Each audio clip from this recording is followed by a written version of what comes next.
Hello, everybody, and welcome in for another episode of Vol Club Confidential. I'm your host, Austin Price of Volquest.com. Coming up on the show tonight, we have Tennessee center Cooper Mays on this Halloween week. Tennessee playing UConn on homecoming coming up on Saturday. But before then, we bring in Volunteer Club's James Clausen. And James, really successful turnout for the Keeneland event last Friday up there in Lexington, and for the Vol Club tailgate up there on the Bluegrass. And for the Vols. So, yeah, I had a great time at Keeneland on Friday, watching the horses run, and then great tailgate at Kentucky, and then obviously a great night getting the win was big. Your thoughts on the smoke in between the third and fourth quarters? Well, you could hardly see across the stadium, but, you know. Being in the press box, it was like being in the plane and you're going through clouds on your way landing or going up. Well, you know, the flyover, you couldn't see the flyover. Yeah, you couldn't see the extra point on that one score. There was so much smoke. Yeah. This weekend, homecoming, UConn, early game. 9 a.m. start for the tailgate, McClung Tower, Humanities Plaza. So should be good. We got Gus's fried chicken out. So it should be a great time before a noon game. Gus has been a big time partner. Yeah, for Gus is you. a great partner. We got locations on Sutherland and then on Level Road. Yeah, brand new location at Level Road across from Costco. Yeah. What's your go-to at Gus's? The tenders. Mac and cheese always good. Mac and cheese. Okra, yeah. Don't forget the I think it's the fried catfish. That was always when we did the show out there a few years ago. That was always a kind of a hidden thing on the menu. You like catfish? Well, no, I don't. You know I don't. But okay. I was just saying, don't forget that for those people that don't know. Everybody just associates it with chicken. There you go. But there are other options. There are other options. Well, we'll see you out there at the tailgate on Saturday, and we'll see you next week as we host Tennessee tight ends or special teams coordinator Mike Eckler on the show. As for this week, let's turn our attention to Cooper Mays.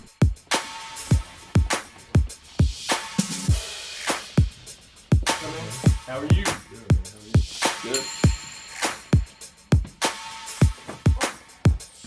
Coop, when you went in and you found out in the first part of August that you weren't going to be able to go, and you're going to have triple hernia surgery, having an abdominal wall repair, kind of what's going through your mind at that point?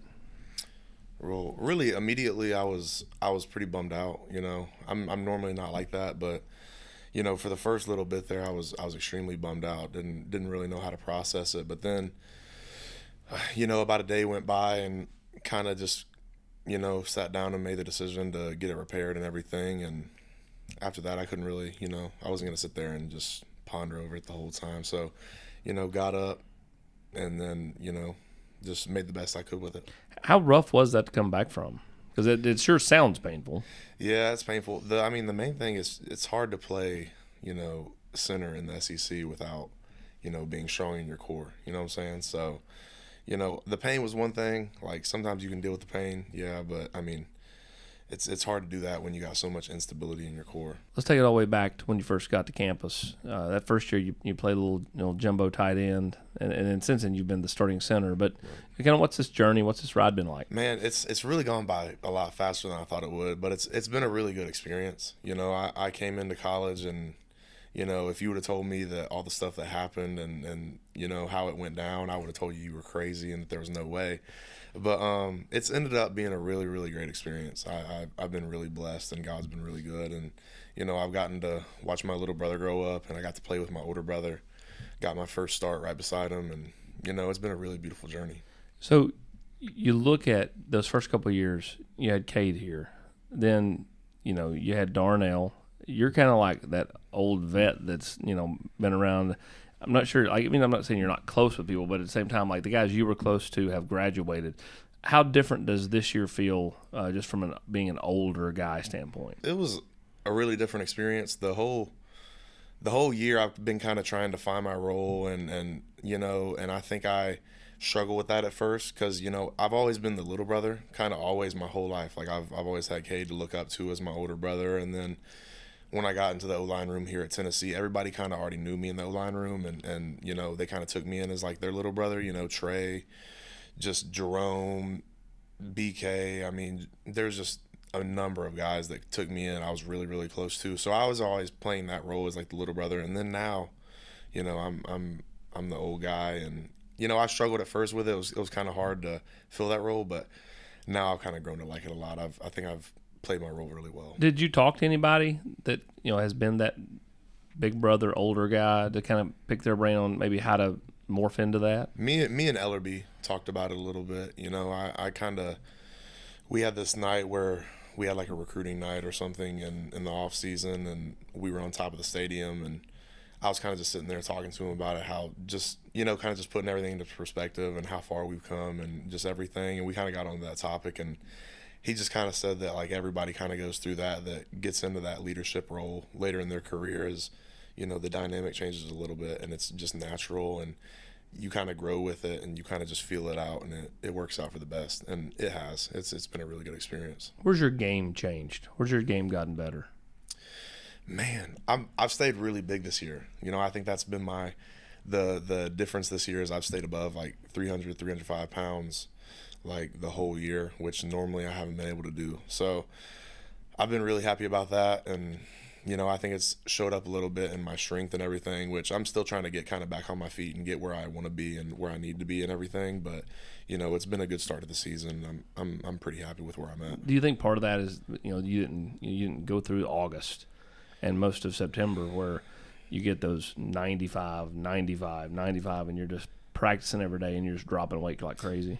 Yeah, that definitely has something to do with it. I think I've been able to. I don't know. It's kind of like a double-edged sword because I didn't get to prepare the way I needed to for the season, and that hurt me in a sense. But in another sense, I feel way more fresh on the back end of the season this year than I did last year, and I've been able to hold my weight and everything. And it's like I said, it's had good parts and bad parts, but that part's been good about it. You all have had pretty good continuity this year. Right tackle's moved around a little bit. Andre started the year, and then he kind of went down, and Ollie, when you came back, just shifted to left guard, which is where he's kind of played.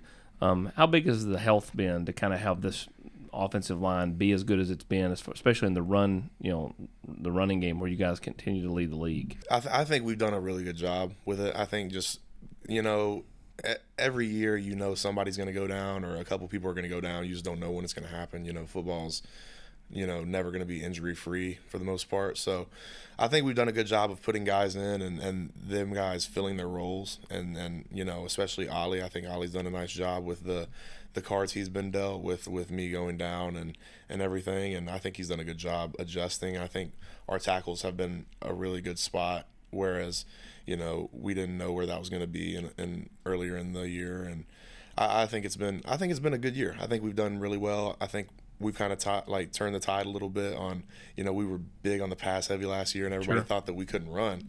And then nowadays everybody kind of likes our running game. You look back to high school, you struggled to put on weight, and, your dad kept telling me, Coop's going to get there. I'm not worried about it. I was I grew late. And then you did. I mean, Kevin proved to be totally right in that deal. And we don't want to give him too much credit, but at the same time, because we know your mom's where the smarts, the brains, and all that really lies. But at the same time, like, he did call that one. Like, when you look back at that kid, what are you most proud of 14-year-old Cooper Mays? Oh man, just the resilience. I think the way I grew up and kind of the guy that I've turned into, and kind of always something that's rang true for me, is that I'm a guy that just gets it done. Maybe it doesn't look perfect. I'm not big, strong like some guys out there. So I'm undersized a little bit, but I just get the job done. And I think that's kind of been the story of my life, is that I just do the most with kind of the least in some cases, and I don't know. I found a way to overcome everything that's been thrown at me. What's the best story you have playing football? Like, as far as it can be Pee-wee, something just strikes a chord with you. It can be high school. It could be at UT. Like, what's that one core memory that you have that just like, man, I love that moment? Oh man, it's hard to say. Everybody, a lot of people would say Alabama. Sure, I get it. That's a given. I mean, that's a big moment. Can't really get better than that. But playing with my brother was, no question the best thing that I've really gotten to do in football, and I've done it kind of on every level so far. So, man, that's been really beautiful. I think our high school experience, I wish I would have been able to enjoy it more in the moment, you know. Just being young, it's hard to do that. It's hard to think big picture when you're 15, 16. Man, yeah, it's hard, but I've grown a lot, and I've been able to now, and I think I did a good job of it back in the day, but nothing can really make you enjoy it until it's gone, you know, kind of thing. But man, what a real blessing, and how just good God is that he kind of allowed that to happen, you know. You look back at your high school career, I mean, obviously, you know, not really good career as an offensive lineman at Catholic, but you were really out. No, I was getting ready to go there. See, you're really we're talking about this. You're really underrated defensive lineman. I mean, you literally almost single-handedly beat Central that year in the playoffs, and you all come up short. But at the same time, I mean, you were wrecking people out there on the D line. We always talk about UT football, but this is the good stuff right here. I tell people I could play anything, but not a lot of people probably believe me. But Pruitt and staff, they all reassured me multiple times that I could play whatever I wanted. You know, offensive line, defensive line, sure, tight end, whatever. They just want to be a football player, which I personally, I think I had more fun on defense. I was better at defense because I was smaller. You know, I think when I've gotten bigger, I think I've honed in a little bit on offensive line. But back in the day, I was wrecking folks. My junior year, I'm glad we talked about this. I should have been Mr. Football my junior year. That was a robbery that I wasn't even nominated to be up there. I mean, first of all, it's BS that they do the thing where only quarterbacks are going to get picked nowadays, or like there's players. No linemen anymore. I mean, linemen can win it, but they're lumped in with the quarterbacks. They have to be like somebody like Cade, who's just 5-star and all that, and everybody's going to pick him regardless. But like I was kind of under the radar a little bit. I was all state on O-line, and I was the region D lineman of the year. I had like 90-something tackles, over like 12 sacks.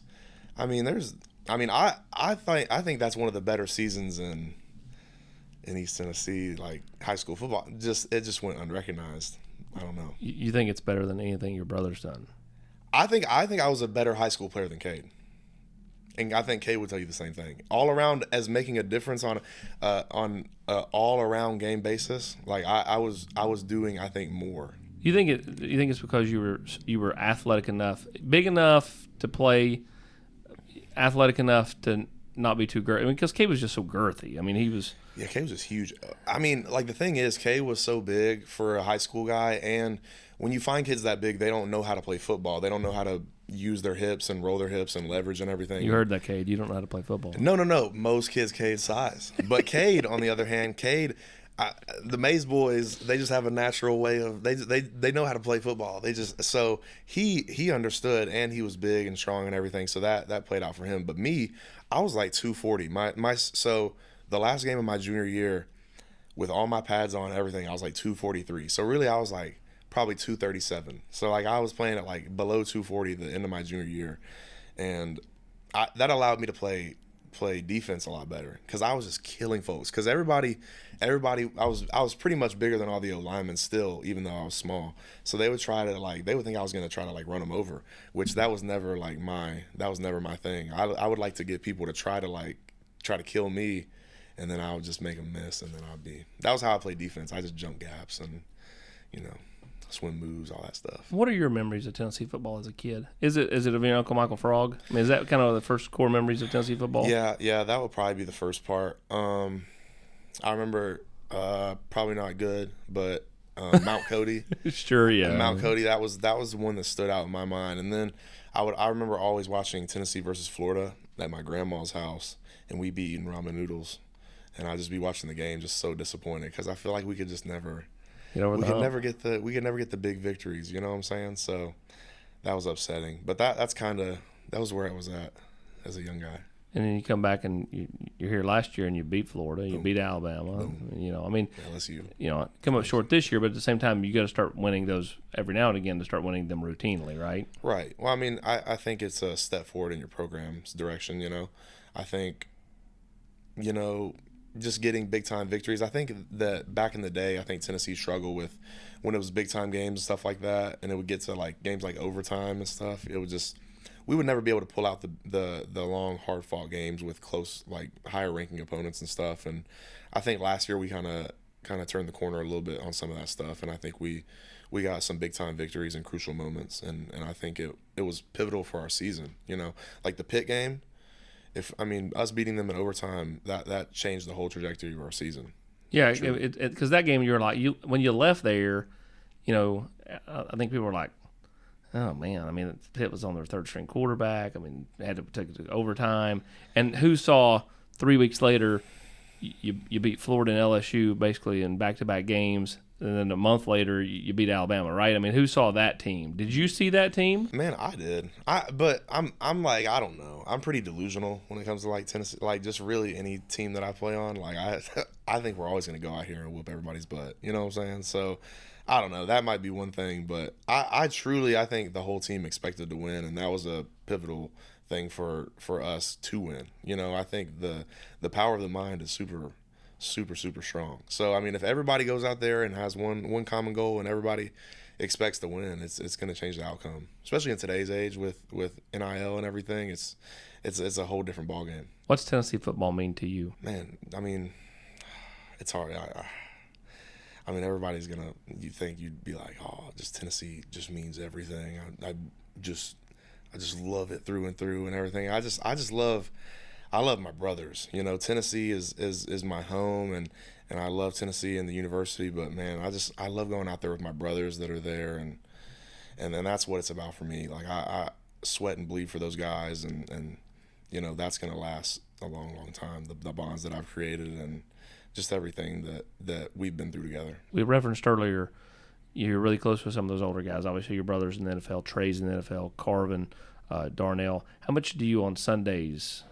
Do you ever have time to go, what's going on with Trey? What's going on with Darnell? Like, did you watch Sunday Night Football last night when Darnell was playing? Yeah, I sometimes I'm not gonna like revolve my whole day around. Sure, no, I get it. The NFL football, but anytime I'm at home, I usually go home on Sundays and see my family. But anytime I get a chance where I see a game on where it's the Chiefs or the Bears, obviously I watch my brother when he plays and everything. But anytime I see familiar faces that are gonna be playing, I always tune in. All right, let's flip it to your younger brother, Camp. And by the time this kid gets to high school, he's going to be a folklore legend, right? You made him an Instagram account when he was like 3, and I need to be more active on it. He is massive. What is he? I like to describe him as Cade reincarnate as far as looks, but you're kind of like cerebral mind. I would say that's probably accurate. It's pretty on point. He's obviously he's bigger than me and Cade, but he's more on the same kind of body type as Cade. But yeah, like you said, the mentality and kind of his, I don't know, he's a little bit quirky, kind of like I was. I'm not as much anymore, but when I was younger, I was a weird little guy. So I think he's kind of on the same wavelength for sure. What did young Cooper Mays like to do? Oh man, just chill. You know what I'm saying? If I was anywhere with my mom, like if I just had a basket of chicken tenders and fries and I had my mama, I was gonna be good for the whole day.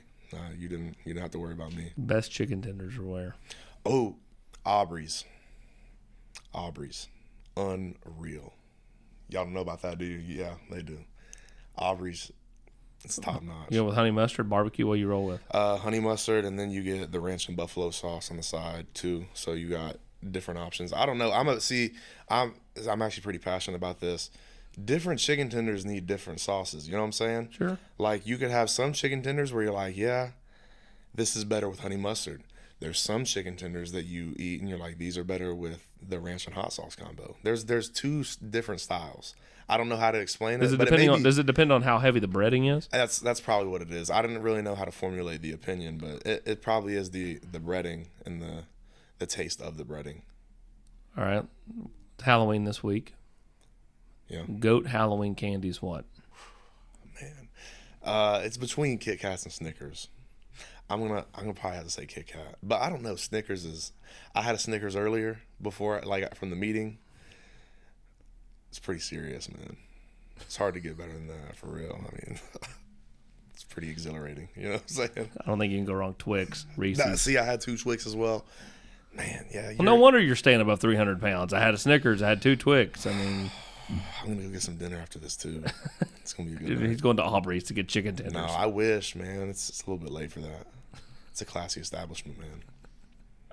They wear like jeans and like a blue shirt, and everybody wears the same thing. It's pretty top notch. You know what I'm saying? Sorry, I'm being a clown. Okay, let's get back on topic. I don't know if there is getting back on topic. When you and Kate are playing video games, how competitive is that? Shoot, not as much anymore. We've gotten off the game a little bit. Oh, really? Yeah, we were on it today, but I mean, it's just not the same, man. It doesn't hit the same. Why? I don't know, man. That's the question. That's the age-old question. I don't really know. It's kind of like everything, man. Is it because you're getting older? Yeah, when you get older, man, just something. It's not as colorful. You know what I'm saying? It's like life's a little bit bleaker. Maybe it's just the day outside. It's a little bit muggy today. Well, the sun's not came out today. I would say this. You a fan of rainy days? No, I'm not. I'm a fan of like drizzle. Like if I'm on the coast, like like you go to Alaska, so you go to Maine. Specific. Are you a lobster guy? Like crab cakes or something? No, I just feel like when you're like anybody that knows me will laugh when they hear him say that. But when you're, I don't know, when you're like on those coastal towns, I just think like when you're in Maine or in Alaska, like I want a little drizzle, want some cloud cover and some drizzle. Yeah, you did that. You did that cruise, didn't you? To Alaska this summer, yeah. Yeah. Okay, that makes sense. Yeah. Well, hey, I can rock with it. I'm big on the Pacific Northwest. You know what I'm saying? Like that depressing weather. I love that. It's comfort, man. I tell you what. Do you ever? Are you a deep thinker? Like, do you ever like sit around and contemplate just like? I mean, you're talking about getting older, and I mean, you're only what 22. I mean, like maybe 23. I mean, like you're not that old. Yeah, but I mean, like, I'm not old in the grand scheme of things. But like you're saying, like when it comes to like playing video games, I'm on the upper end of the spectrum probably. I don't know. There's some older guys out there, but. Hey man, you got to stay sharp. I when I was your age, I was sharp, and then I quit playing, and then my kids, decided they want to start playing video games. Now that I'm 40, and I pick up one, and it's like, what is this? Yeah, I don't know, man. See, I'm pretty. I used to be pretty nasty. I just don't see myself getting to a point where I'm like, I can't keep up. You know what I'm saying? But that's maybe just the competitor in me. You know what I'm saying? What's one thing most people don't know about you? See, you should have sent me this question. I would have been prepared. People don't know about me. I don't know, man. I'm pretty cultured.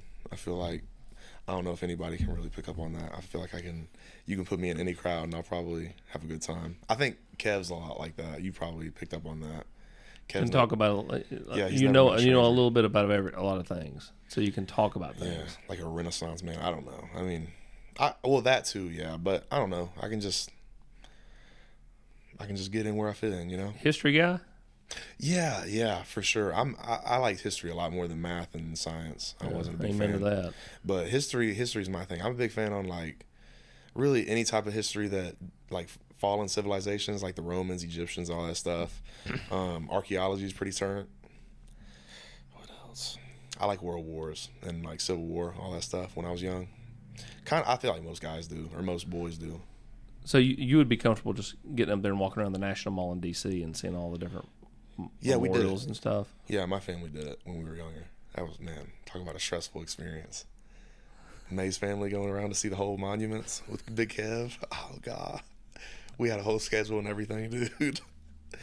Oh, my goodness. I'm glad Camp wasn't there. Camp wouldn't have made it. Real deal. He would have made it when we were young, man. Camp's soft. Camp's had a blessed childhood, man. Oh my goodness! It really is like from the standpoint of like, well, he's spoiled. I mean, from the standpoint of like, Camp. You guys are spoiled because you only you get to be the big brother, so you don't it's not like your normal big brother where you like Cade picked on you. Y'all are so much older. You can't. It'd be like not fair to pick on him, right? Although he could probably pick back at his size. We did raise him up pretty tough. He's a tough old kid.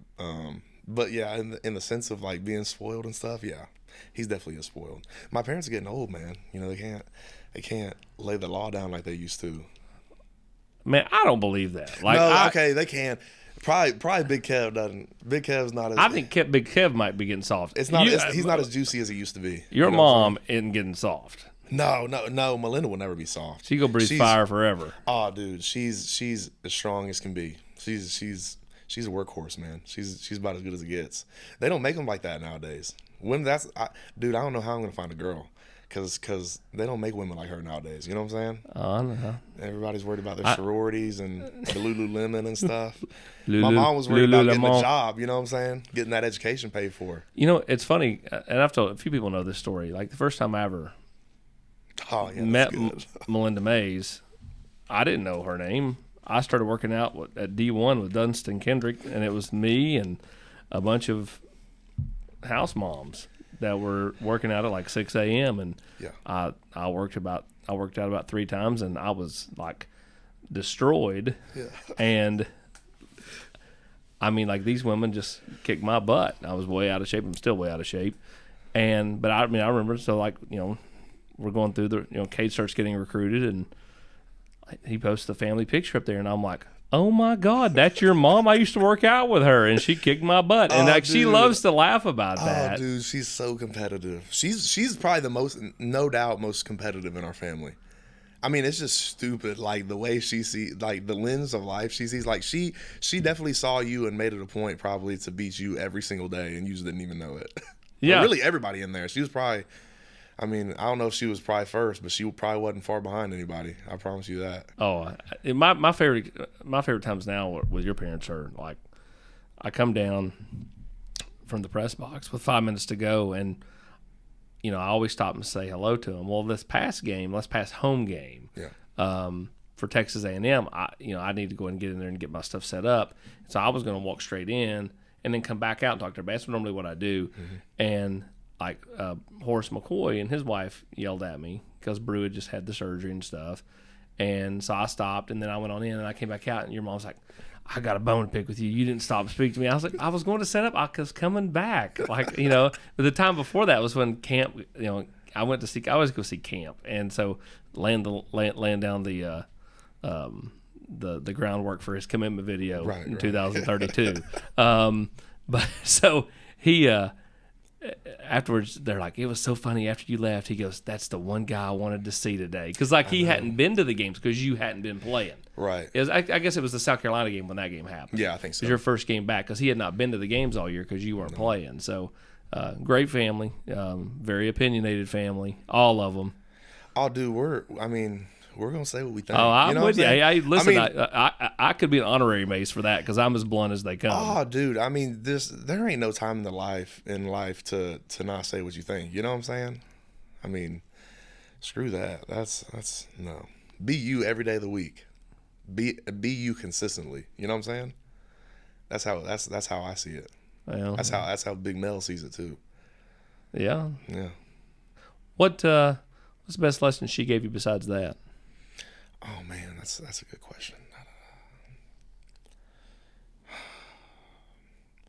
Man, I don't know. My mom's just been such. I don't know like one lesson. Just my mom's been just. She's just been great. You know, just a great example of how a person should act towards people and to everybody. I mean, treats everybody the same way and just goes through hard stuff in life with such grace and elegance. You know what I'm saying? So. I don't know about one lesson, but just no matter what's going on in your life, you can't treat people any type of way differently. You know what I'm saying? Just she always preaches be the same person every day, and I kind of adopted that, and you know she's the same person every day. All right, here's something we'll talk about. When Cade went to Georgia. And, you know, naturally you're going to get a lot of venom out there, you know, when the hometown kid, the 5-star hometown kid goes somewhere else, right? What are you thinking? Because all of a sudden, like, you know, you're about to go through the recruiting process and, you know, in full swing. And, like, kind of what's kind of your thought process there? Because I know, like, 7, 8, 9, 10-year-old Cooper had dreams of playing here, right? All of a sudden, Big Bro's not here like he had intended to be because coaching changes and such. What's going through your mind? Yeah, because you have to look at it from a family perspective, but also individually, you're like, wait a minute. Yeah, it kind of tore me a different way because I always wanted to play with my brother. You know, that came before anything. Sure, you know, if Kay went and played at UCLA, I would have been like, let's go Bruins or whatever they are. You know what I'm saying? Whatever they are. Yeah, so that was, I mean, that flipped stuff up for me. So I was kind of like gung ho on let's go Georgia, because Georgia was my second offer after Tennessee. So I got offered like the second week of my freshman year by Tennessee, and then right after the season I got offered by Georgia, Coach Pittman, and I didn't really even talk to him much after that until Cade went to Georgia and he started coming back to recruit Cade.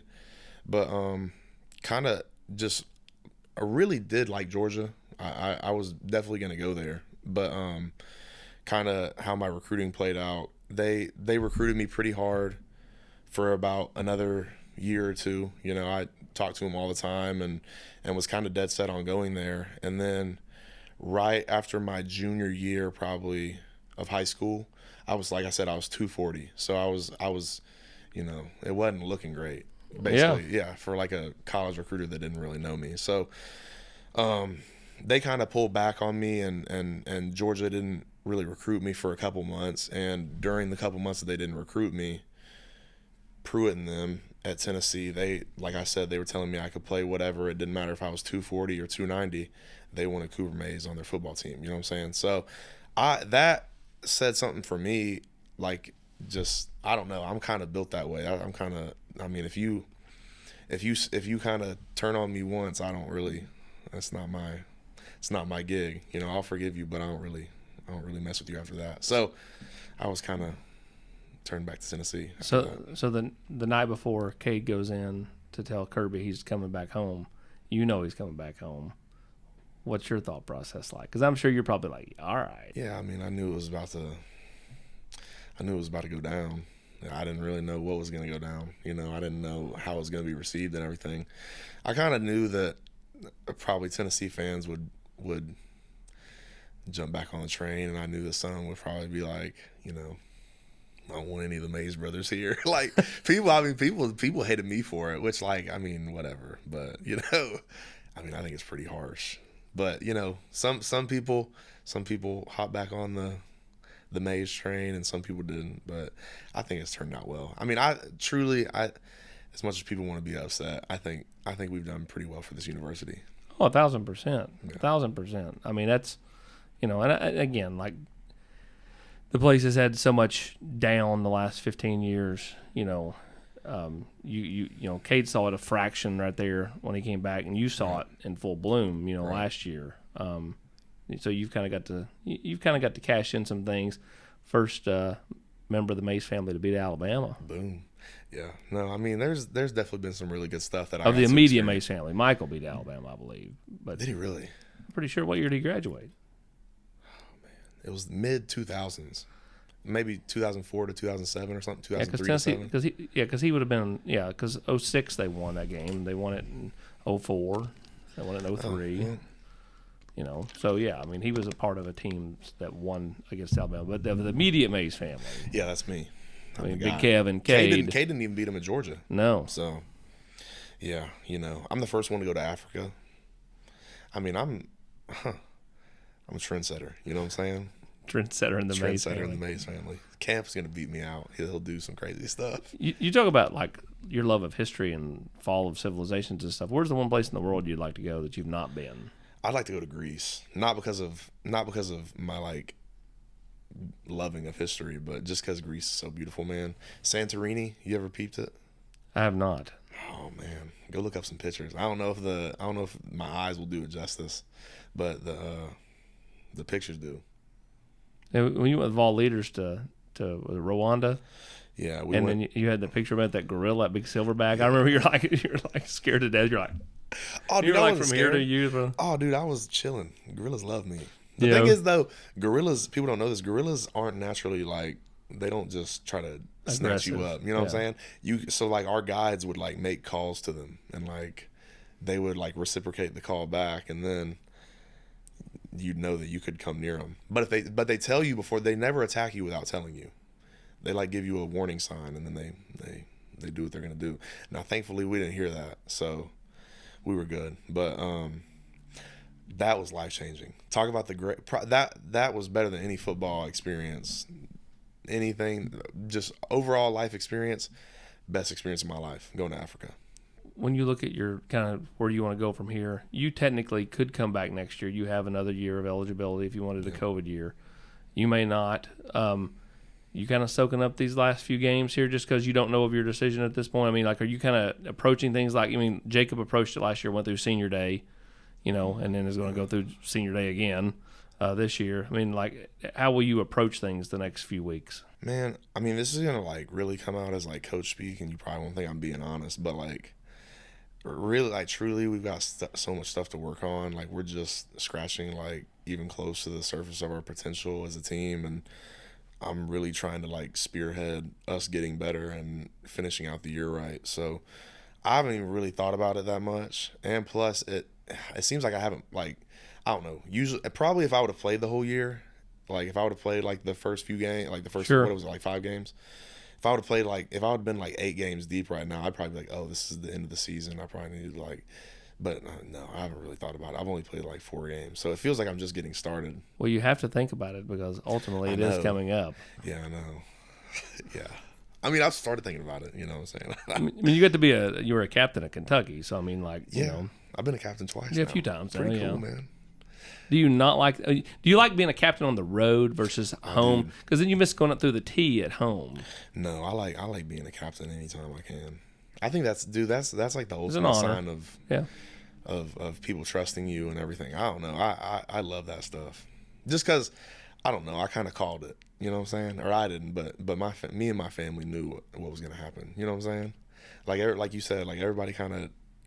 Just kind of the way I grew up, like everybody counted me out. Like even my best friends, like a lot of my friends, like said I would never be able to play at Tennessee. Like I would be too small. Like they saw that picture I took of you when you were that too. Yeah, I mean, like my high school coaches didn't think I was gonna be able to play here. I mean, but I always knew.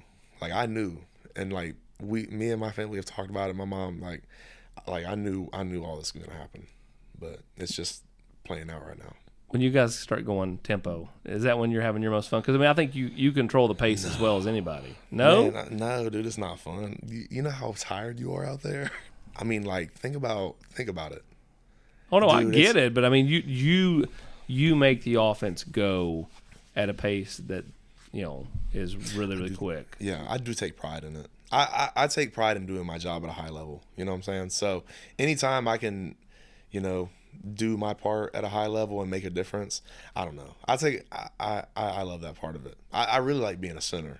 Much better than high school when you weren't a center? No, it's just, dude, like, I don't know. There's something about running the show. You know what I'm saying? Being like that guy. I don't know. And on the ball, you control it. Dude, just built for it. You know what I'm saying? Like, just built for it. Are you a talker? No, heck no. Dude, that's what I'm saying. Like, you're so tired out there. I don't think I've talked. The last time I talked was probably my freshman year. The most I've ever. When you were a tight end. No. I started like 3 games at center. Yeah, no, I know, but I mean, but it was when I was starting at center. Yeah. At tight end now, but it was only when like people like Trey and Cade and Jerome were beside me. You know what I'm saying? It's easy to talk when you had some bullies beside you. Dude, I felt hard. You know what I'm saying? And I knew they were gonna protect me. Like I was a little bro. Like Jerome and Trey like would have fought a circling saw for me. You know what I'm saying? Like so would Cade. Like I'm serious. Like it was a great experience, but. Nowadays, dude, I'm so tired out there. Like, you just don't. I don't know. I block everything out. I don't have time for that. I've got bigger fish to fry. Like doing the tempo and all that stuff. You're just so tired. There's no time to talk. Oh, I remember that first game back against South Carolina. You came out of the half, and halfway through the first drive of the second half, I looked down there, and you're like, dude, no, my belly was hurting, man. And I'm like, look at this. Look at Darth Vader down there. Yeah, Darth Vader. Man, I ain't never been called that before. I am. I guess I am. I felt like him. I don't know what he was feeling like, but probably something comparable is what I was feeling. It hurt, man. How much different is it a month later? A lot better as far as... Yeah, I'm finally getting back to the point where I feel like back kind of to myself, It's been a process getting back here. But this past game, I'm going to keep getting better. Like, I think I've played my worst ball this year starting out. And I think I've gotten better each game. I think Kentucky's was probably my best game this year. So feeling more like myself and super happy about it. But it's a journey for sure. Well, the journey will continue. UConn coming up Saturday. And then, of course, road game next week at Missouri before they return home for Georgia and Vanderbilt. Could be the last few games of this guy's career. We'll see. Only time will tell. We appreciate you coming in. Appreciate you, man. That was really smooth. Like, you took the journey. You know what I'm saying? It's top notch. It's called professional. Yeah, something like that. Better than I am. Appreciate you, Cooper.